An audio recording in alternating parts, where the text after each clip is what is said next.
Hello everyone, my name is Jacqueline Jane, Security Awareness Advocate at Know Before, and I'd like to talk to you today about what you can do to support anyone over the age of 60 in your world to support their decision making when it comes to being safe online.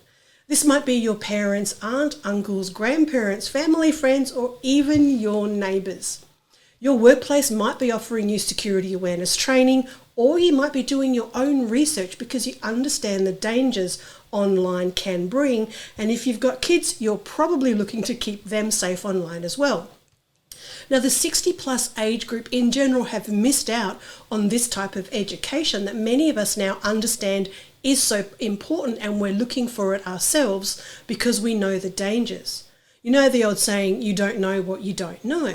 Well, it's our job to take time and in simple terms, let these people know the dangers that are out there, what they need to be aware of.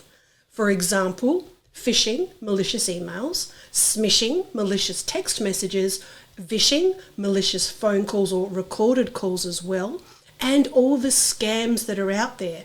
This age group really struggles with financial scams and romance scams.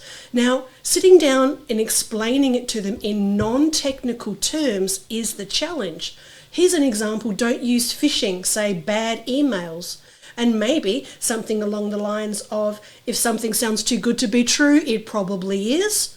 And one they've probably heard before, if in doubt, don't. The intent is to ensure they understand the dangers online and keep the conversation going with them every opportunity you have. I've done this with my mum. She's in her 70s now. She takes great pride in ringing me to tell me Microsoft called me and I told them they were nasty and I hung up on them. Now, I don't need to tell her all the reasons these scams happen, how they work. There's call centers overseas. She just needs to know if Microsoft calls you, hang up, because Microsoft will never call you. That's it. That's all she needs to know. When it comes to anything email, she thinks, oh, I don't know if I should click on that. I'm not sure if it's real. She'll either ring me or when I next see her, she will show me. On the other side, her login details and passwords are very safe in a notebook. Remember, she's in her 70s. She doesn't need nor knows how to use or wants to know how to use a password manager tool. And it's absolutely okay as long as she understands the importance of keeping that safe. I hope this helps, my friends. You stay safe out there until the next time. I'm Jacqueline Jane. Bye for now.